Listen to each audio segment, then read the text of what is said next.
बात की सूचना जरिए 112 एवं पीड़ित के परिजनों द्वारा प्राप्त हुई कि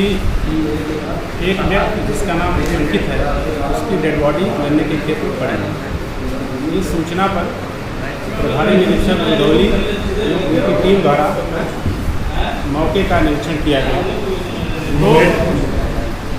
मृतक व्यक्ति अंकित का शव गन्ने के खेत में पड़ा था और उसकी मोबाइल भी उससे थोड़ी दूरी पर पड़ी हुई थी।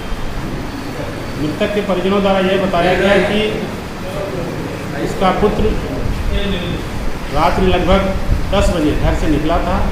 और फिर वापस नहीं आया। उसके परिजन उसकी तलाश कर रहे थे और शाम को लगभग 6 बजे उसकी डेड बॉडी गन्ने के खेत में मिली। इस बारे में और गहराई से जानकारी की गई, विवेचना की गई तो यह तथ्य प्रकाश में आया कि मृतक अंकित का गांव की ही एक लड़की से प्रेम संबंध चल रहा है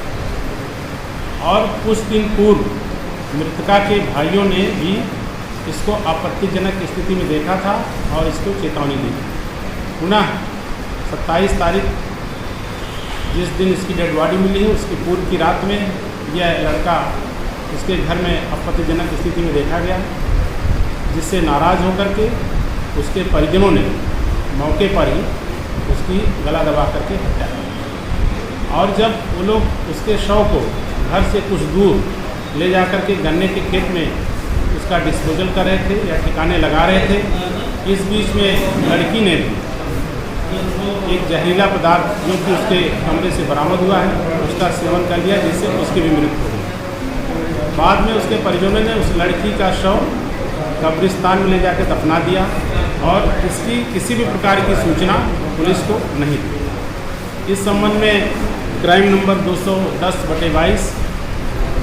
एक अभियोग दर्ज हुआ, जिसमें धारा 302, 201 और 34 IPC और उसके साथ साथ SC/ST एक्ट भी दर्ज हुआ। इस मामले में हम लोगों ने जब और गहराई से जानकारी की तो यही तथ्य प्रकाश में आया कि दोनों का प्रेम संबंध था और पूर्व में परिजनों ने उसको इसके लिए मना भी किया था। पुनः वह 26/27 की रात में उसके घर आया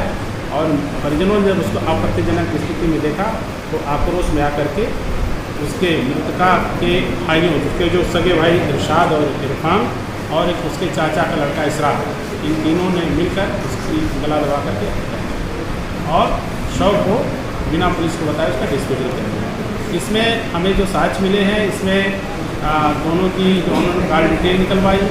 तो मृतका और इसका अंकित का लगातार बातचीत का होना पाया गया और इसमें मोबाइल भी बरामद हो गई है और उसके ह्यूमन हेयर भी बरामद हुए हैं और उस लड़की के कमरे में जहाँ पर उसको आपत्तिजनक स्थिति में देखा गया था वहाँ कीटनाशक दवाएँ भी मिली हैं। इस प्रकार से हमारी पूरी स्टोरी एक दूसरे से कनेक्ट हो रही है और इसमें अभियुक्तों की गिरफ्तारी आज दिन में कोहरा नहर मोड़ के पास से की गई है और इनको आपके समझ प्रस्तुत किया गया। अभियुक्तों को न्यायालय भेजा जा रहा है और इसमें गांव में शांति व्यवस्था कायम है, वहां पर पर्याप्त पुलिस बल और PSC की तैनाती भी की गई है और हम लोग लगातार स्थिति पर नज़र बनाए रखे हैं। इस घटना में जो भी प्रयास हुआ उसके लिए और अभियुक्तों की गिरफ्तारी के लिए पुलिस अधीक्षक महोदय ने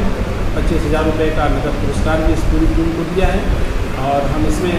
गहराई से विवेचना करके अभियुक्तों के विरुद्ध राष्ट्रपति की कार्रवाई करेंगे।